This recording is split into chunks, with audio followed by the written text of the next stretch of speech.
My name is Safin Achieng Oma, and our sign language interpreter is Lensa Odingo. Now, let's focus on matters COVID-19. Today, the Health Principal Secretary Susan Mochache has allayed fears over the safety of the astrazeneca COVID-19 vaccine. Mochache says the jab is safe, even as she expressed concern over the surge in the COVID-19 cases in the country. Have a look. Health Principal Secretary Susan Mochache was at the KBC Teaching and Referral Hospital to oversee the rollout of the COVID-19 vaccination exercise. The PS assured the country that the vaccine is safe. Wale ambao walipata chanjo yao Ijumaa wote wako salama. Hakuna mtu yeyote ambaye amekuja kusema kwamba chanjo ile imemdhuru. Na hiyo sasa inatupa moyo kujua kwamba na wananchi kuweza kuona kwamba chanjo hii haina madhara yoyote kwa mwili wa binadamu. Ni chanjo ambayo imeweza kupitia ile very high regulatory standards. Mochache further added that the recent surge in COVID-19 cases is worrying, hence the need to double up efforts of curbing the spread of the virus. Tuhakikishe kwamba ile jeshi yetu ambayo iko mbele kupigana na ugonjwa huu imeweza kukingwa, imeweza kuweza kusimama imara. Ndio hata sasa tunapoingia msimu ambao tunaona nambari ya watu ambao wanapata COVID inaenda juu, ikute kwamba healthcares wetu wameshapewa ile kinga. 30% of the population in KBC County has been earmarked for immunization after the county received 4,500 doses. Phase 2 will target people with commodities like diabetes, hypertension, cancer, TB and HIV/AIDS. And those are known here because the hospital keeps very good records. Phase 3, of course, will target the students, the prisoners, and others before it gets to the other common people. Meanwhile, the chairman of the Iteso Cultural Union, Papa Emolot Paul Sunday, has called on the community to take the contagion seriously. I've also taken almost 1 year without coming here because of COVID. Please, COVID is real, follow the SOPs. Crossing the border, there are a lot of restrictions. Nancy Okware, Channel 1 News. And now still staying on the war against COVID-19 in the country, today the National Assembly's Departmental Committee on Health that is chaired by Honorable Sabina Chege was having a meeting with Ministry of Health officials to discuss the progress that has been made with regards to the rollout of the astrazeneca COVID-19 vaccine in the country. Let's listen in to what is happening.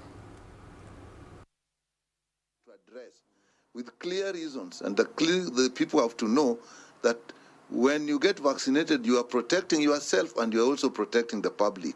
For example, the protection rate is 60%. Yeah, that means out of 10, 6 people are obviously protected. 4 may not be. We do not know who those 4 are. So for your own protection, you must continue with the mask. And there are other facts. So it is a point that I think, if not clearly stated, will bring issues with acceptance of the vaccine. Thank you, Chair. Chair, I just want to make this a little bit more clearer. What guarantees do we have? I think the question was raised by the Chair, but we need to know what guarantees do we have that right now we have 1 million. By 4th, like you have said, the 1 million people need to be getting the second dose. So meaning that before 4th of May, we must be having another 1 million. And that means that in the next batch, next population group will be after we have 2 million doses.